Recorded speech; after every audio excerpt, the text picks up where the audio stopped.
Welcome to Ebas Gallery. If there is a natural habitat for most of today's electric cars, it is the city. Their comparatively short driving range doesn't matter as much in town, and their high efficiency at lower speeds plays out as an advantage. So it's only logical that the quintessential city car, the Smart Fortwo, is offered with an electric powertrain. The latest addition is the Cabriolet version. Its fabric top can be pulled back and lowered at the touch of a button. For even more open-air feeling, the roof bars can be removed and stored in the surprisingly spacious trunk. At $28,750 before any possible incentives, the Cabrio isn't cheap, but the Smart never has been. Still, the electric drive's price represents a big jump over the outgoing, gasoline-powered Cabriolet, which stickered for $19,650, at least before Smart decided to drop its gas-powered models from the US market. Anyway, this car is about being first away from the stoplight, to everyone else's surprise, enjoying and taking in the city, snatching the last parking spot in front of the cafe, and looking stylish or nerdy, depending on one's perspective. The Fortwo executes all of this perfectly. The new model looks beefier than the outgoing one, and there are myriad individualization options. The range of colors is vast, and the tritium safety cell, a part of the unibody that's made visible through the sheet metal, can be painted to match the rest of the car or in a contrasting color.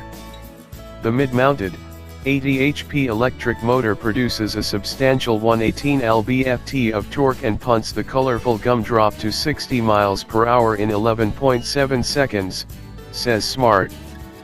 That sounds slow, but the Smart is especially quick off the line. Top speed is governed at 81 miles per hour. It could go faster, but higher speeds would severely cut into the range. No car parks more easily than a Smart, and not just because of its diminutive 106.1-inch length. The turning circle is a remarkable 22.8 feet. The target was to beat the Scion IQ.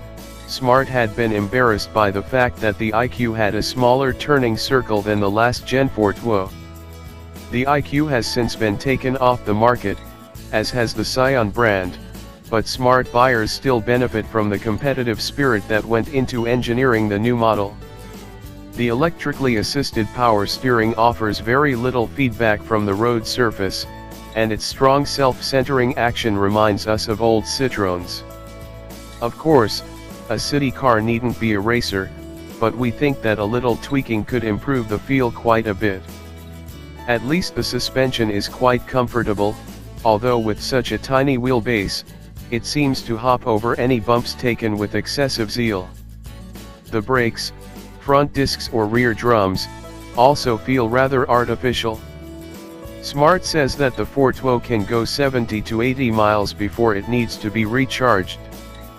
It must spend 3 hours connected to a 240-volt outlet for a full charge.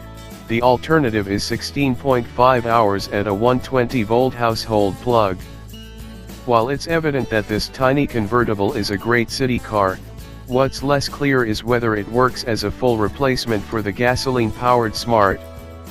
Sold alongside the now defunct gas models, the electric Smarts accounted for only 19% of the brand's total US sales from 2014 through 2016. Management hopes to convert a high proportion of the other 81%, plus bring in lots of new customers.